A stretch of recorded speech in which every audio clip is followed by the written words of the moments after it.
What time is it where you are? And who do you wish was beside you tonight? There are stories that live in the silence, in the space a person leaves behind on a pillow, in the scent that memory refuses to forget. Tonight, let's not sleep just yet. Let's travel back to a rainy night in Paris and listen to a story about a quiet that was anything but empty. Come closer. The silence in a room after someone leaves. It isn't empty. It's full, heavy, even. It's dense with the shape of their absence, with the ghost of their warmth, with the echo of a laugh that was here only moments ago. Or was it hours? Time dissolves in a room like this, a room steeped in rain and memory. The air still holds him. I can feel it. A subtle shift in the atmosphere, a weight that wasn't here yesterday. It smells of him, that impossible, unforgettable scent of sandalwood, old books, and something uniquely his, something I could never name, but would know anywhere on earth. It clings to the velvet of the armchair where he sat, to the cool linen of the sheets, and most of all, to the pillow beside me. My fingers trace the indentation his head left on the damask pillowcase, a shallow valley in the soft white, a geography of closeness. It's still warm, or perhaps that's just my own heat, reaching for a warmth that has already slipped out into the rain-slicked Parisian streets. I close my eyes, and the city's hum becomes a distant lullaby, the gentle hiss of tires on wet cobblestones, the mournful sigh of a distant accordion. He wasn't supposed to be here, not in Paris, not in my life. 10 years is a long time to build a fortress around a memory. 10 years of careful architecture, of learning to live in the quiet spaces he left behind. Then, a single email. I'll be in Paris for a night, a drink for old time's sake. For old time's sake. Such a harmless phrase. A delicate key turning a lock I thought I'd thrown away the key for. And I, like a fool, or perhaps like a woman who had never truly stopped waiting, said yes. Now, the wine glasses sit on the bureau, his still holding the ghost of a deep burgundy, mine stained with the memory of lipstick. His coat, a heavy navy wool, is still draped over the back of a chair. An oversight, or a promise of return. With him, you never know. He always moved with a deliberate ambiguity, leaving just enough room for hope to breathe, or to suffocate. I press my face into his pillow, and there it is again, that scent. It's the hook, the anchor, the thing that unravels all 10 years of my careful work in a single, devastating breath. It's not just a scent. It's a time machine. It takes me back to a dusty bookshop in Montmartre, to a sun-drenched afternoon in Provence, to the first time he whispered my name against my skin. The quiet in this room is a liar. It pretends to be peace, but it is charged with the tension of everything that happened before it, the hours that led to this moment of solitude, the dinner, the walk, the unspoken words that hung in the air between us like the low-hanging fog over the Seine. It's the silence before the story truly settles, before I know if this night was a final chapter or a preface to something new. And as I lie here in the echo of his presence, I find myself not wanting to know. Not yet. I just want to exist in this space, this perfect, painful pause between the man who is here and the woman he has, once again, left behind with the quiet. The rain is washing the city clean, but it can't wash him from this room. Not from the air, not from this pillow.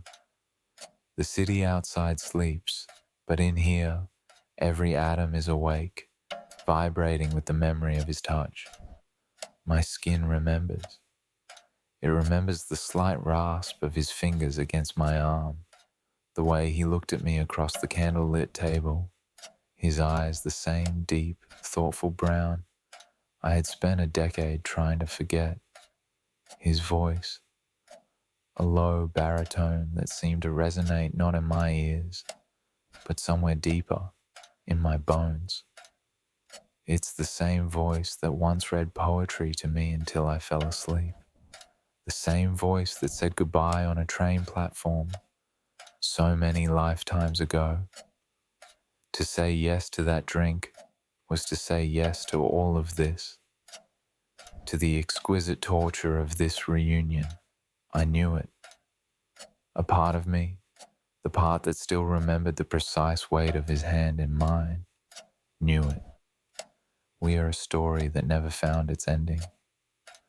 A song paused midway through a beautiful, heartbreaking chord. Tonight, he pressed play. And now, in the silence, I am left with the resonance. The notes are still hanging in the air, shimmering, refusing to fade. And I am here, breathing them in, one by one. It started with a glance. At the restaurant, a small bistro tucked away on the Ile Saint Louis, a place we used to call ours. He chose it. Of course, he did. He was always the curator of our moments. When I walked in, he was already there, at a corner table, a single candle flickering between two glasses of wine he'd already ordered. He stood up, and for a heart-stopping second, the 10 years vanished. He was the same, yet different. The lines around his eyes were deeper, etched by laughter and thoughts I hadn't been privy to. But the eyes themselves, they were unchanged. They held the same intensity, the same unnerving ability to see straight through me. Aveline, he said. Just my name.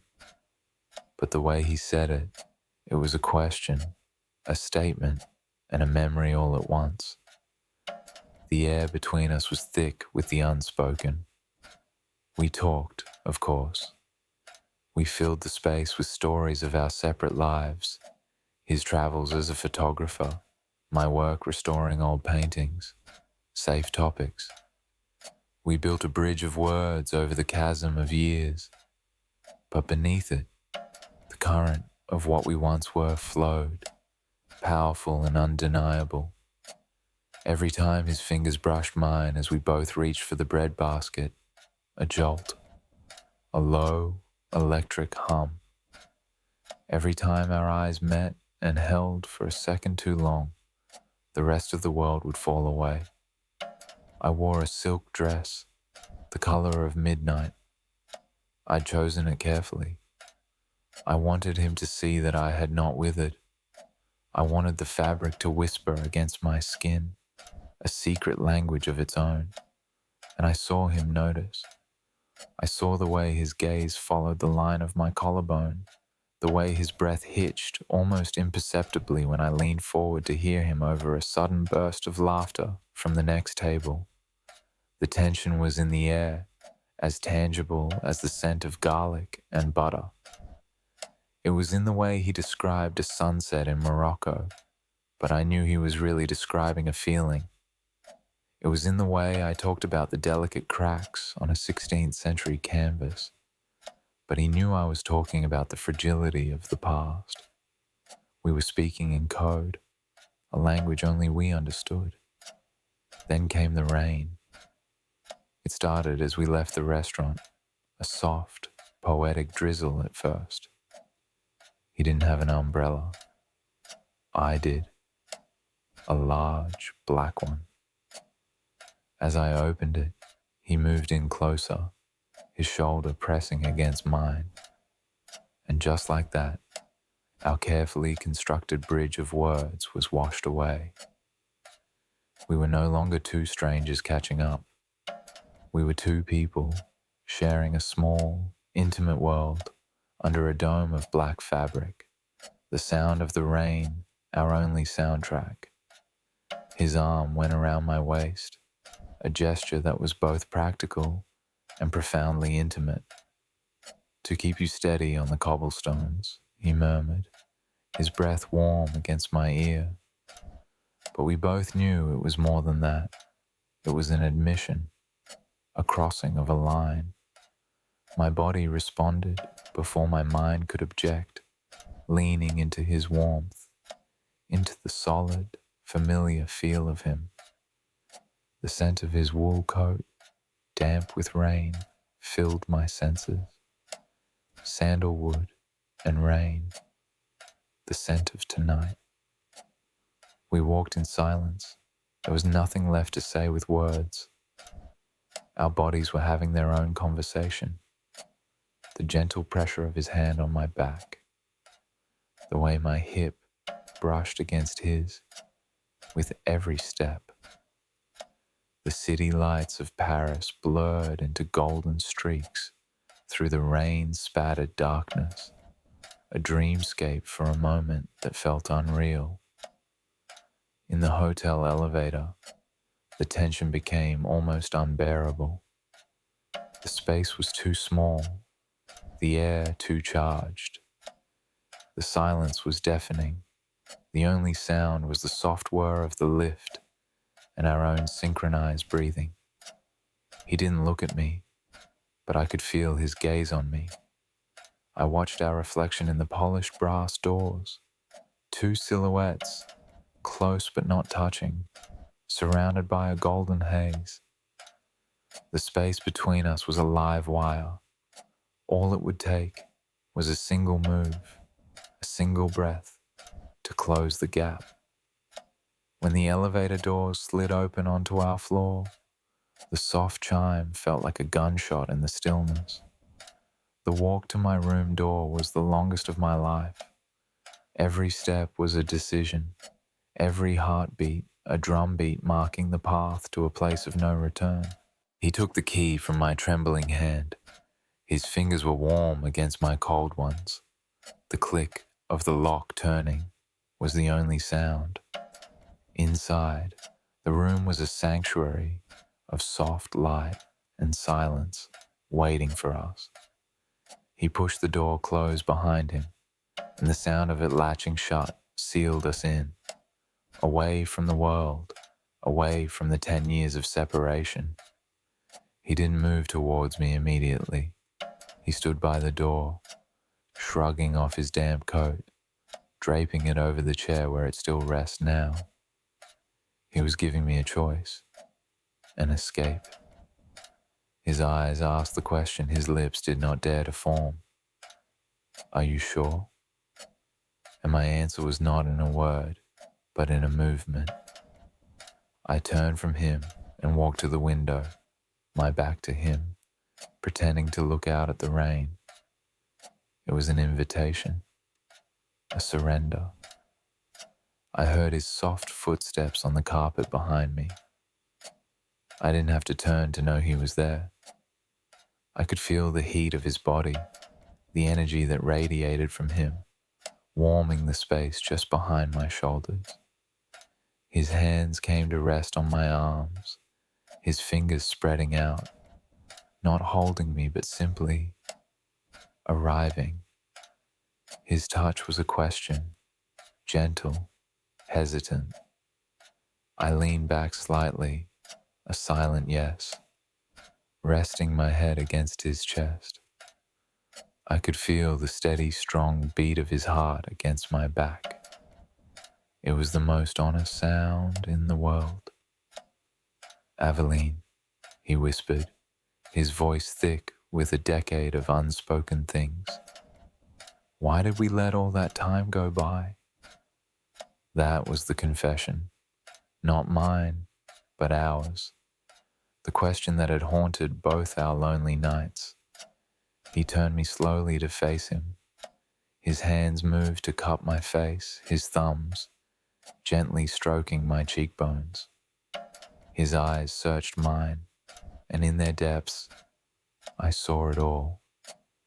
The regret, the longing, the same ache that had been my constant companion. I was afraid, I whispered, the truth finally breaking free. You were a fire. I was afraid of being burned again. I was a fool, he answered, his voice raw. I thought my freedom was more important than my home. It took me 10 years to realize you were my home. And then there were no more words. Words were clumsy, inadequate things. He lowered his head and his lips found mine. It wasn't a kiss of passion, not at first. It was a kiss of recognition, a homecoming. It was slow and deep and full of sorrow and relief. It tasted of rain and wine and 10 years of waiting. Unbuttoning his shirt was like excavating a forgotten city. Each button undone revealed something I remembered, something I thought I had lost. The smooth, warm skin of his collarbone, the light dusting of hair on his chest. My fingers trembled as they rediscovered the map of him, and his hands were in my hair, cradling the back of my head as if I were the most fragile, precious thing in the world. Our movements were a slow, silent dance, a conversation between skin and silence. There was no haste. We had a decade of lost time to reclaim, and we did it with a reverence that bordered on worship. His touch wasn't a demand, it was a prayer. He peeled the silk dress from my shoulders, letting it pool at my feet like a puddle of midnight ink. The cool air of the room on my skin was immediately replaced by the searing heat of his gaze. In the dim light, we were not our older, wiser selves. We were the boy and girl who had lost each other on a train platform. We were every promise we ever made and every promise we ever broke. To lie with him was to lie with our entire history. His skin on my skin was the closing of a circle. It was a silent confession whispered from pore to pore, a language of touch that said everything words could not. And in the absolute stillness that followed, wrapped in his arms, with the rain still tapping softly against the glass, I felt a silence that wasn't empty. It was whole. It was peace. The kind of silence that only comes after the most honest conversation you'll ever have. The light that woke me was not the warm, golden glow of a Parisian morning. It was a shy, grey light, the colour of a dove's wing, filtering through the gap in the curtains. The rain had stopped. The city was quiet, holding its breath before the day began. For a moment, I didn't know where I was. The room felt foreign, the sheets too soft. Then, the scent hit me, sandalwood, faint, but there, and it all came rushing back, not as a sharp memory, but as a dream you're trying to hold on to as it dissolves in the morning light. I reached out. The space beside me was empty. The sheets were cool. He was gone. My heart didn't break. It didn't plummet. It simply settled. A strange, heavy peace filled my chest. I sat up, pulling the sheet around me. His coat was gone from the chair. The wine glasses had been moved to the tray by the door. It was as if he had tidied up our shared history before leaving. And then I saw it. On the pillow, where his head had been. Not a note scrawled on hotel stationery. That would have been too cliché for him. It was a single, perfect Polaroid photo. I picked it up. It was a picture of my hand resting on the white sheet, my fingers slightly curled. He must have taken it in the pre-dawn light while I slept. On the white border at the bottom, in his familiar, slanted handwriting, were 4 words. This was always real. Not a promise of tomorrow, not an apology for yesterday, just a validation of the night. A single, perfect page torn from a story that didn't need a final chapter. I held the small photograph to my chest. Was I sad? No. Sadness is for endings. This didn't feel like an ending. It felt like a circle, finally completed. We had not rekindled a flame. We had honored its embers. We had given our past the beautiful, dignified night it deserved. I got out of bed and walked to the window, pushing the curtains aside. Paris was waking up. A baker across the street was pulling fresh baguettes from his oven. A woman was watering the flowers in her window box. Life went on. My life would go on. But something had shifted. The fortress I had built around his memory hadn't been stormed. Its doors had simply been opened, and the ghost I had kept prisoner had been allowed to walk in, speak its piece, and leave as a friend. I went back to the bed and picked up his pillow. I pressed my face into it one last time, inhaling deeply. The scent was already fading, mingling with the scent of the room, of the morning, of me. It was becoming a memory again, but a different kind of memory, not a haunting, but a gentle presence. A story that no longer hurt to tell. A story that stays. Not in a promise, not in a future, but here. In the quiet of this room, in the lingering warmth, in the ghost of a scent on a pillow. And for now, that is more than enough. It is everything. There's a specific kind of loneliness that only exists on a train platform at night. A beautiful, solitary ache. You are a ghost among ghosts, all of you caught in the brief, suspended moment between a place you are leaving and a place you have not yet reached. Florence, leaving. Florence always feels like a small death. You leave behind the scent of leather and old paper, the warmth of terracotta roofs that have soaked up centuries of sun, the weight of so much beauty it can make your soul ache.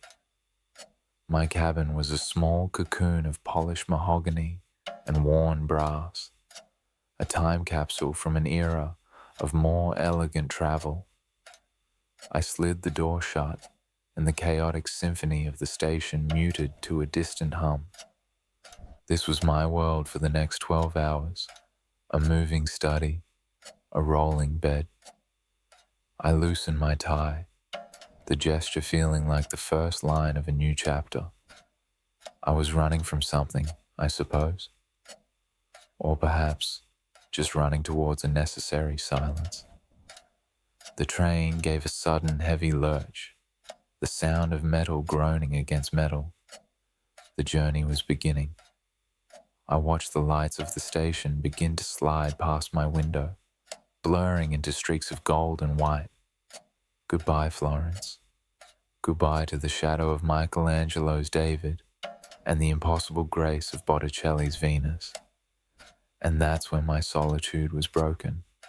A soft, hesitant knock on my cabin door. Not the firm, official rap of the conductor. This was different. I slid the door open to find a woman standing in the narrow corridor, and the corridor, for a moment, seemed to hold its breath. She was composed. That's the only word for it. Dressed in a dark, impeccably tailored traveling coat with a small, vintage leather case at her feet. She had the kind of face that belonged in a Renaissance portrait, all elegant lines and quiet intelligence. But it was her eyes that held me. They were the color of dark honey, and they held a deep, settled weariness that I recognized in myself. "Pardon me," she said, her voice a low, melodic contralto. It had a faint, unplaceable European accent. "I believe there has been a mistake. My ticket is for this cabin." She held out her ticket, and I saw a hand encased in a long, elegant glove of dark grey silk, a detail so anachronistic, so beautiful, it felt like a dream. I checked my own ticket, lying on the small fold-down table.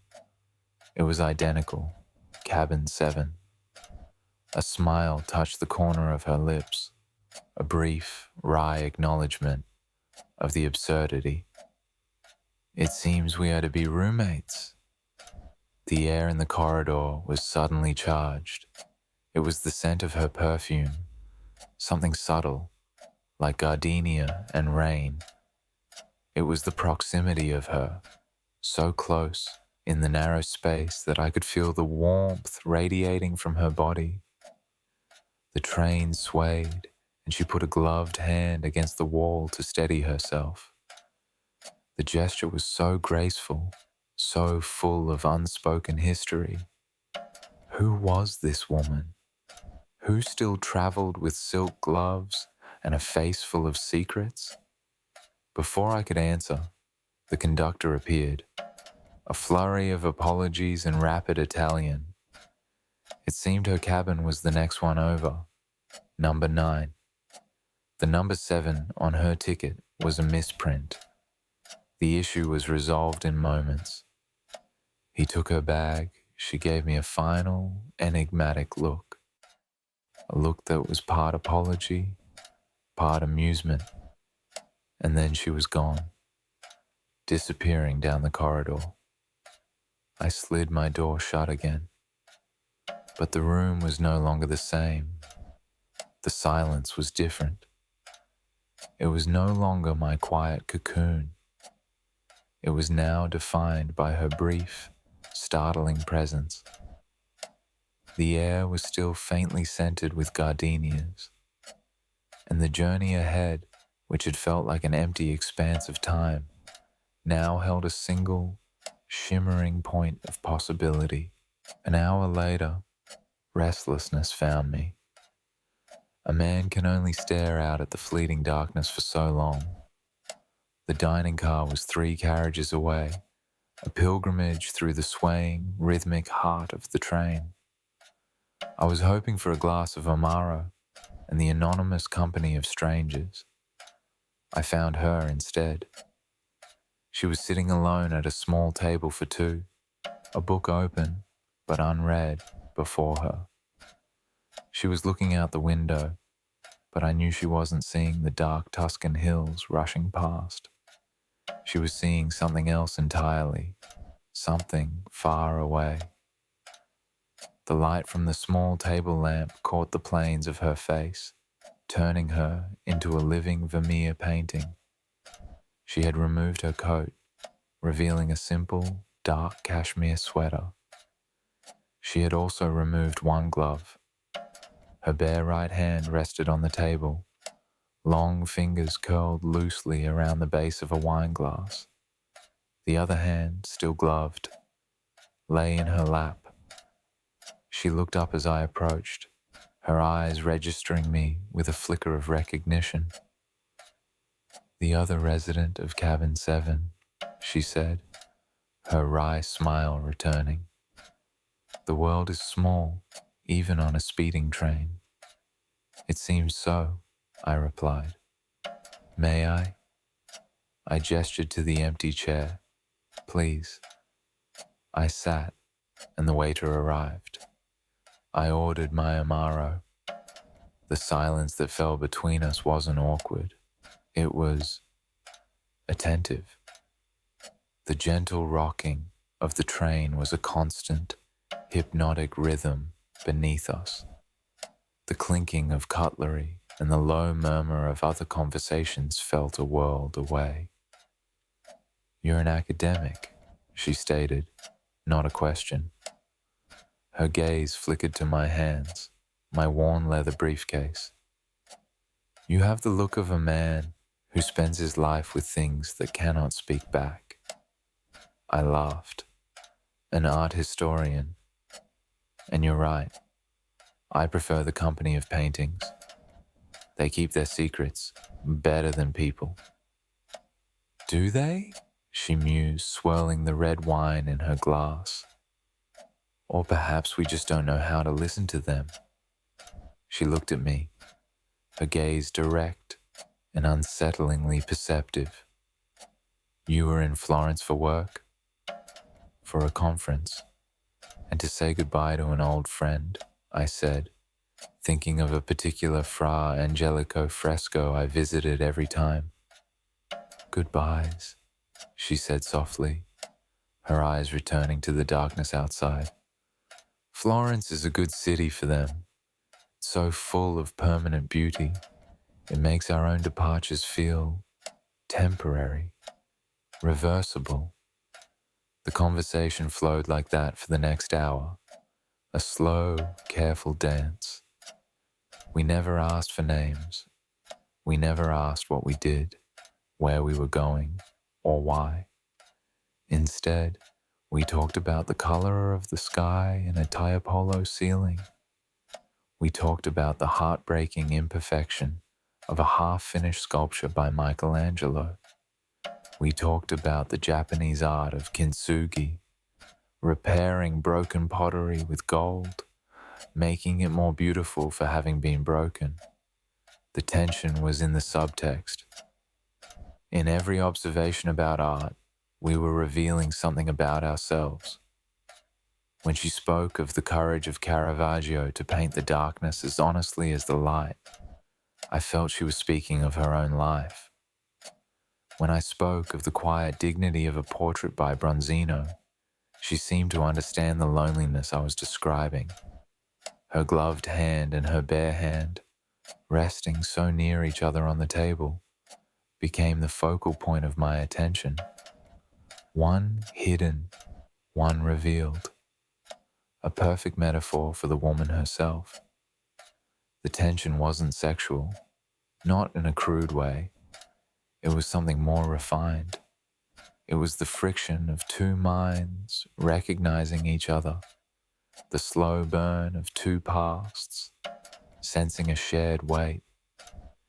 It was the feeling that in this transient space, between one city and the next, we could say anything, because soon, none of it would matter. The train was our confessional, hurtling through the night. The dining car began to empty.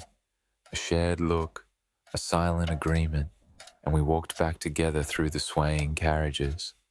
The rhythm of the train had entered my bones, a slow, rocking pulse. We stopped between our two doors, facing each other in the dimly lit corridor. The moment hung in the air, suspended. This was the natural end, a polite good night, a slide of a door. The story finished. I have a bottle of grappa, I heard myself say, the words surprising me. It's surprisingly good for train travel. She held my gaze for a long moment.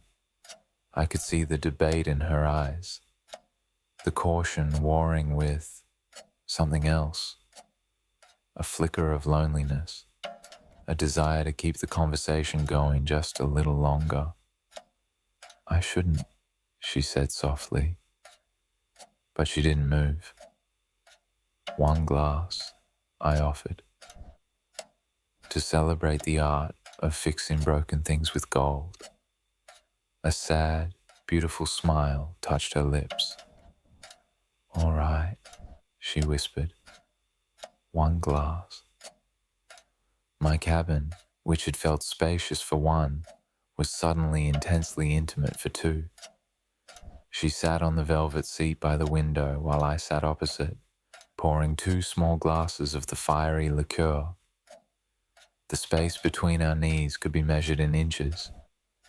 She took the glass, her bare fingers brushing mine. A spark. Simple, undeniable. We drank in silence. The only sounds the steady clack, clack, clack of the wheels on the track and our own quiet breathing. Why are you on this train, art historian?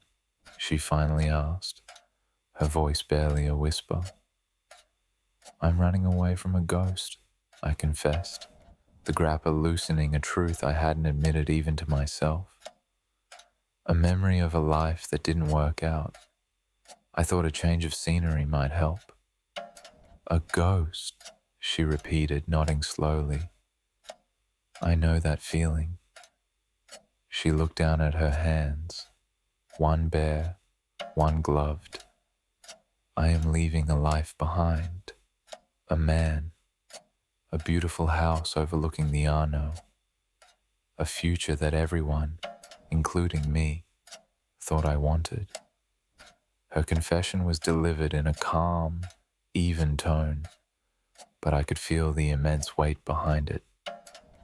I woke up this morning and realized that if I stayed another day, I would become one of your paintings. A beautiful object, perfectly preserved, with all its secrets locked inside. She then began to do something that felt more intimate than any kiss. Slowly, deliberately, she started to remove her other glove. She pulled at the tip of each finger, easing the silk away from her skin. It was like watching a secret being carefully unwrapped. The gesture was full of a quiet, sorrowful ceremony. When her hand was finally bare, she placed the pair of gloves on the table between us. They lay there, 2 empty shapes, impossibly elegant. My name is Leo, I said, the name feeling momentous. Isabella, she replied. And that was all. We didn't touch again. We didn't need to. The intimacy in that small rocking cabin was absolute.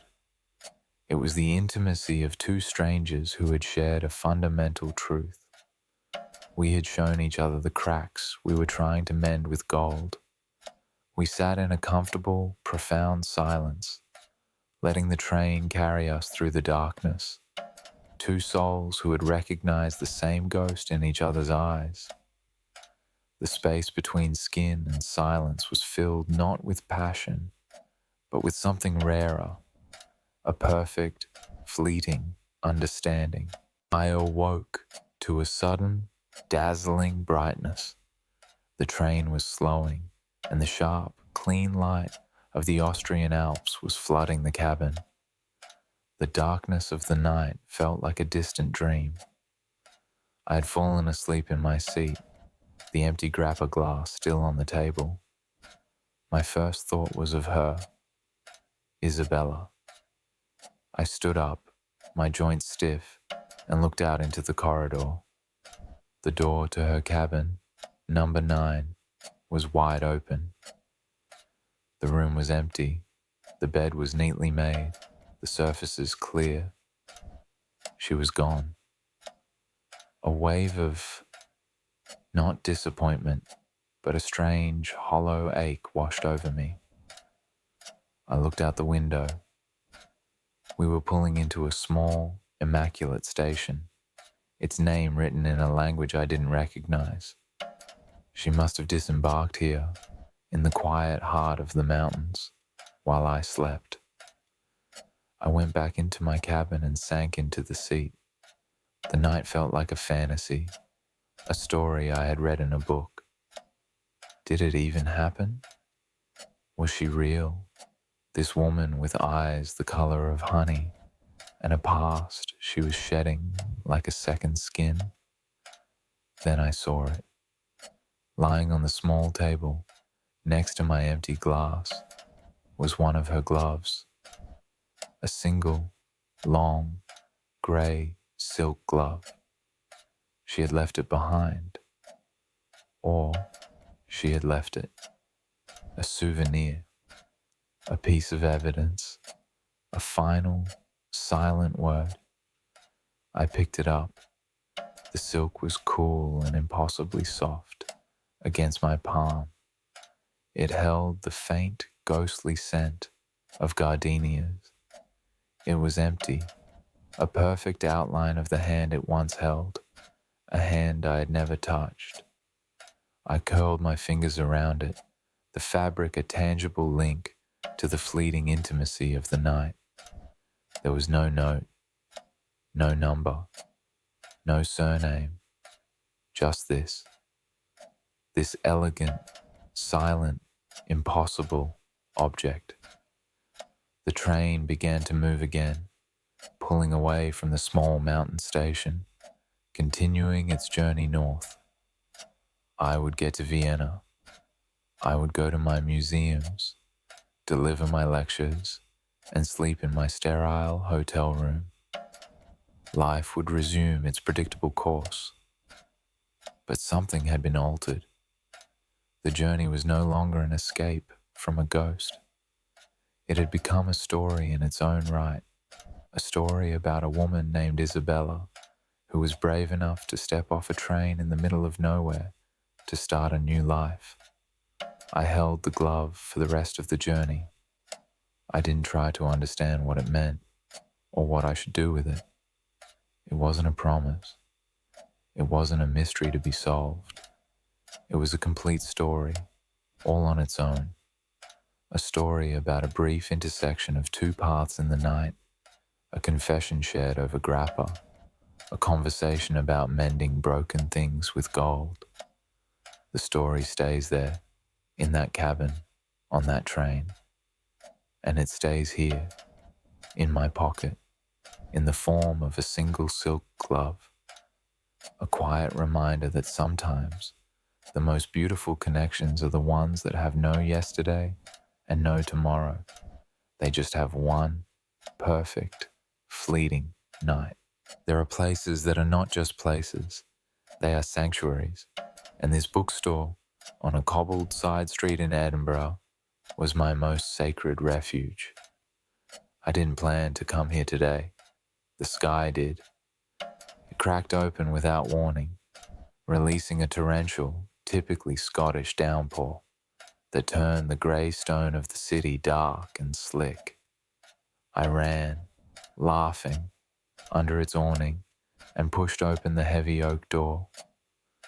The little brass bell above the door sang its welcome, and then I was enveloped, not just by the quiet, but by the smell.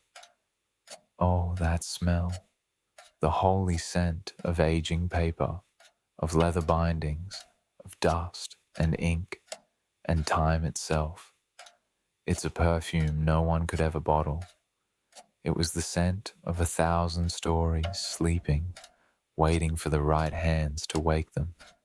The world outside, with its hissing traffic and sheets of rain, vanished.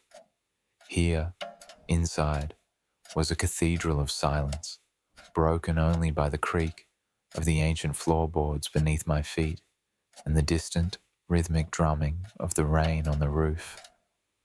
The light was dim, golden, coming from low-hanging, green-shaded lamps that cast long, soft shadows down the towering aisles. It was a labyrinth of words, a maze built to be lost in. And then there was him. He was as much a part of the bookstore as the oldest, most loved volume. The owner. I didn't know his name, not really. To me, he was simply the man of the bookstore. I'd seen him dozens of times, a quiet, steady presence behind the massive wooden counter. He was a man who seemed to have grown from the floorboards, tall and lean, with dark, unruly hair that looked as though he'd been running his hands through it while lost in a particularly compelling chapter. He always wore soft, worn sweaters and had ink stains on his fingers. Today, he wasn't behind the counter. He was perched on a rolling ladder in a far corner, carefully placing a heavy tome onto a high shelf. He moved with a slow, deliberate grace, a reverence for the object in his hands. He didn't see me. I was just another soul seeking shelter from the storm. Usually our interactions were minimal, a polite nod, a quiet transaction. I'd never heard him speak more than a few words at a time.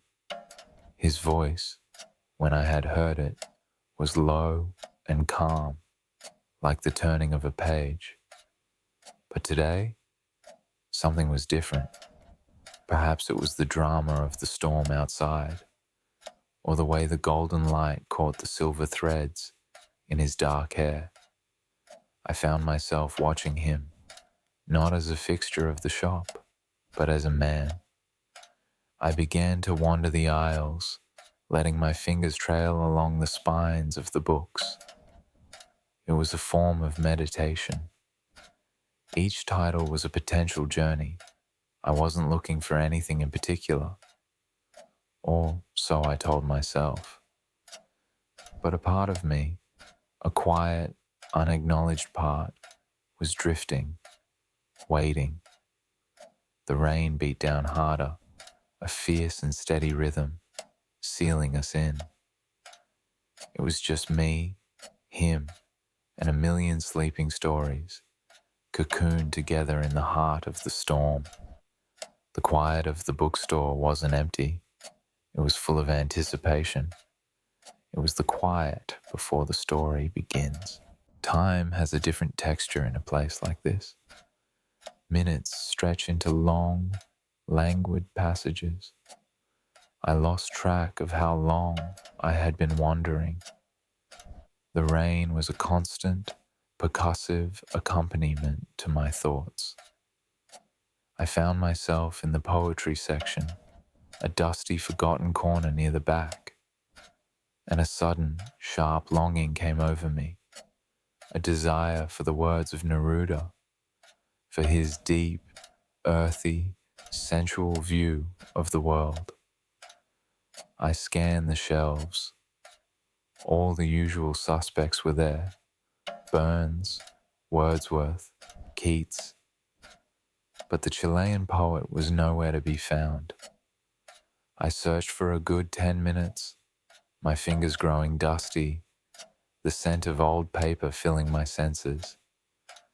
It was a hopeless, disorganized section, sorted by whim rather than alphabet. He had descended from his ladder and was now at the counter, not reading, but mending a book with a small pot of glue and a delicate brush. His concentration was absolute. I stood for a moment, hesitating.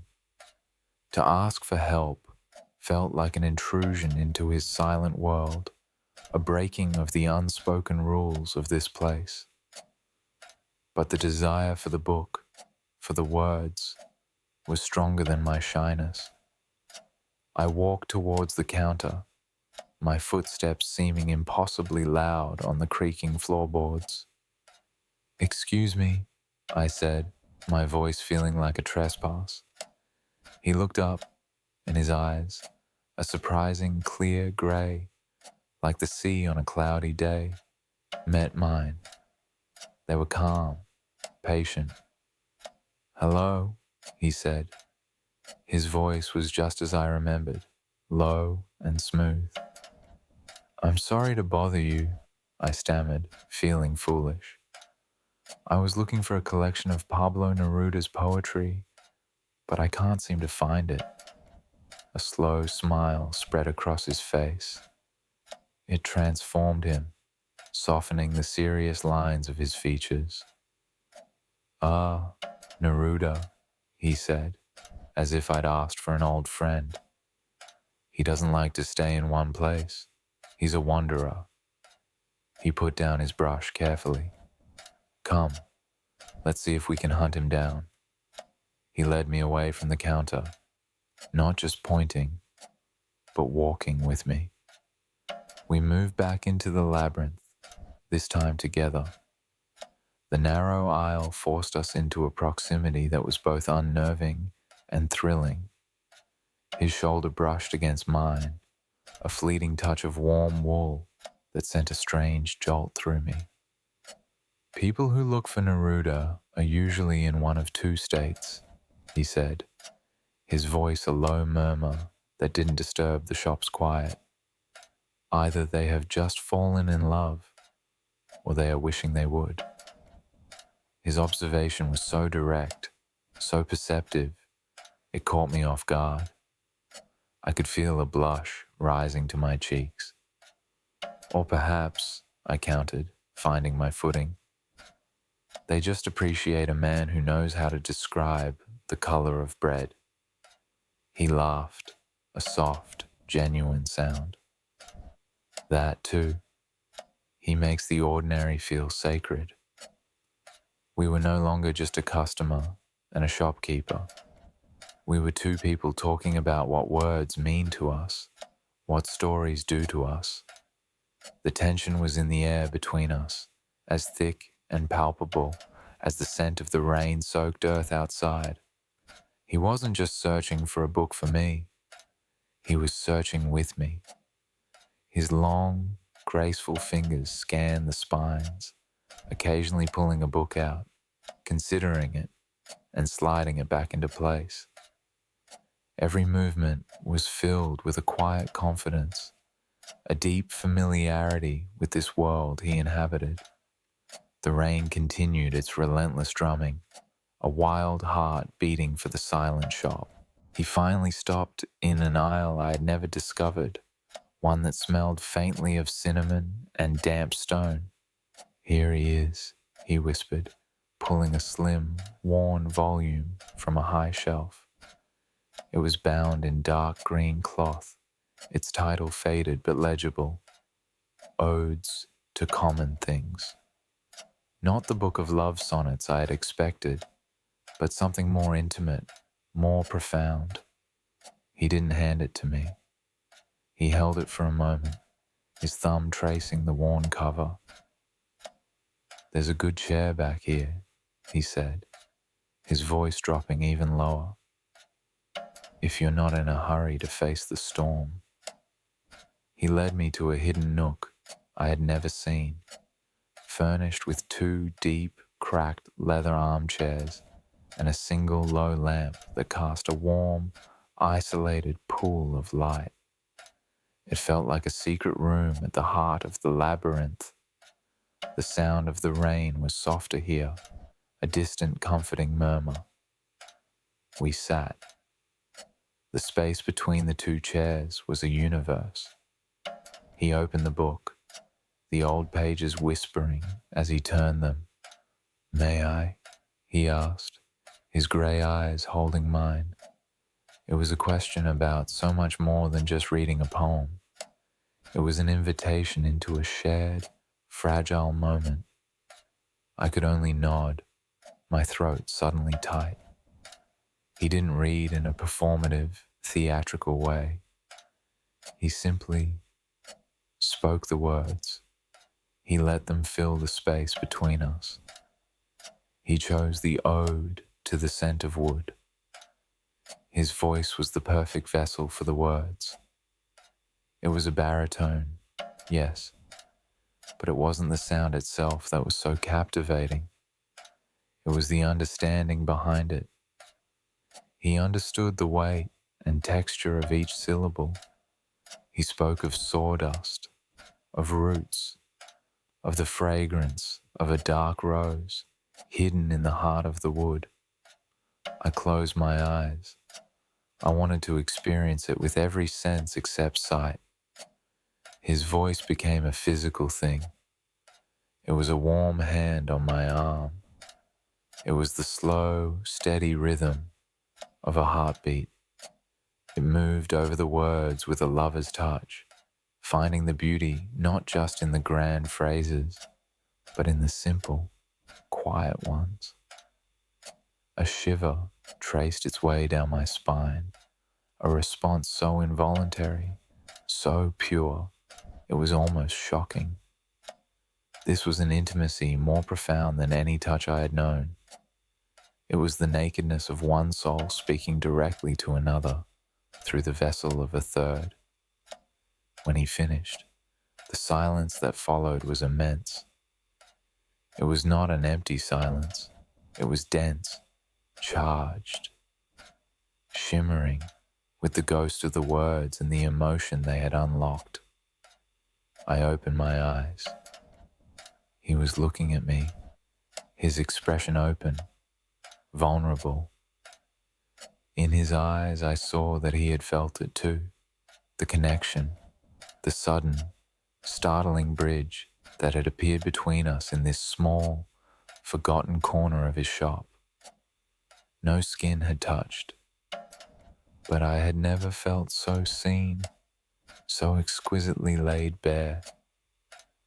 In the quiet that followed, with the rain still whispering its secrets outside, we just looked at each other.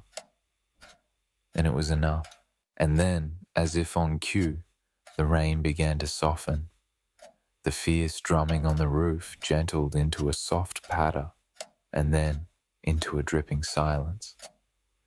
A sliver of pale, watery sunlight broke through the clouds, sending a single, dusty beam through the high window of the shop.